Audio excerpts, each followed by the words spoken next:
खुशियों के गीत गम की ज़बां तक पहुँच गए। देखो तो हम कहाँ से कहाँ तक पहुँच गए। क्या है हमारे सब्र की मंजिल बताइए। क्या है हमारे धैर्य की सीमा बताइए। वो लोग तो हमारे मकां तक पहुँच गए। धैर्य टूट रहा है, सब्र का दामन छूट रहा है। सुप्रीम कोर्ट, प्रधानमंत्री, राष्ट्रपति से होते हुए अब बात गंगा मां तक पहुंच गई है। विश्व खेल जगत में हिंदुस्तान का झंडा बुलंद करने वालों के गर्व, उनकी अस्मिता को जो व्यवस्था तार तार करने में लगी है, उनके खिलाफ रेसलर्स ने, पहलवानों ने अपनी गंगा मां से गुहार लगाई है। अब मां क्या फैसला सुनाएंगी, कब सुनाएंगी, इंतजार कीजिए। नमस्कार, आदाब। मैं नाजिम नकवी आपके समक्ष आपके साथ। दोस्तों, कल शाम जब से खबर आई कि 6 बजे पहलवान अपने मेडल गंगा में बहा देंगे, तब से मन में एक अजीब सी बेचैनी थी। अगर खिलाड़ियों ने अपने पदक गंगा में विसर्जित कर दिए होते तो भारत के गौरव के लिए इससे शर्मनाक क्या हो सकता था।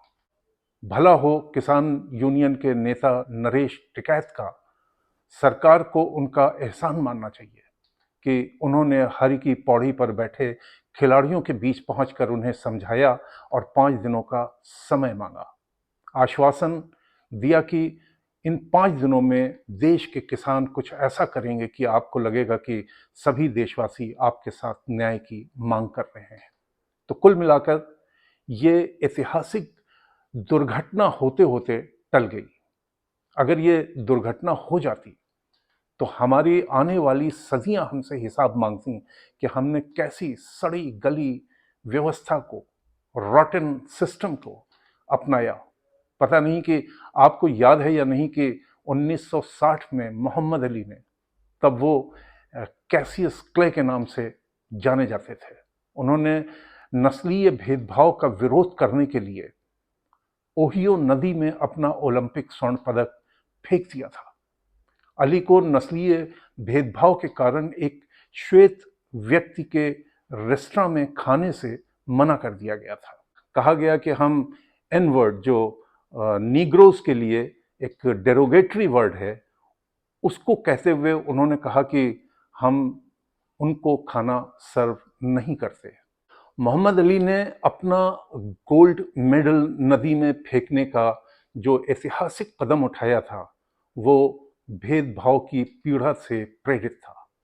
इस घटना के 36 साल बाद 1996 में हुए अटलांटा ओलंपिक के दौरान उन्हें एक रिप्लेसमेंट गोल्ड मेडल देकर सम्मानित किया गया था। यहाँ तो रेसलिंग फेडरेशन ऑफ इंडिया के प्रेसिडेंट पर महिला पहलवान यौन शोषण यानी कि सेक्सुअल अब्यूज का आरोप लगा रही हैं। इसमें एक नाबालिग युवती पहलवान भी शामिल है, जिसका बयान 164 में दर्ज हुआ है। यानी अध्यक्ष महोदय पर पॉक्सो समेत 2 एफआईआर दर्ज की गई हैं। फिर भी सरकार और दिल्ली पुलिस अभी तक उन्हें हिरासत में नहीं ले सकी है। क्या पॉक्सो किसी आम भारतीय पर लगा होता तो वो यूं खुला घूम रहा होता? आम आदमी और रसूखदार में क्या फर्क होता है, उसका एक उदाहरण है ये। बहरहाल, पहलवानों ने हवा में उड़ रही सरकार और उसकी व्यवस्था से सारी उम्मीदें उड़ जाने के बाद किसानों पर भरोसा किया है, क्योंकि उनका सारा रिश्ता जमीन से होता है। इस बीच अंतर्राष्ट्रीय ओलंपिक संघ यानी कि आईओसी के हवाले से जो कुछ अखबारों में आ रहा है, वो पहलवान खिलाड़ियों के लिए राहत भरा है, लेकिन विश्व पटल पर भारत के लिए असहज करने वाला है। आईओसी ने इसे बड़ी डिस्टर्बिंग न्यूज़ कहा है। उसने ये भी कहा है कि जो पहलवानों के आरोप हैं, उनकी क्रिमिनल इन्वेस्टिगेशन होनी चाहिए, अनबायस्ड और स्पीडली होनी चाहिए, ताकि एक्शन होता हुआ दिखे। आईओसी में भारत के ओलंपिक संघ से, जिसकी अध्यक्ष पीटी उषा हैं, कहा है कि इस संबंध में आपकी खामोशी हैरान करने वाली है।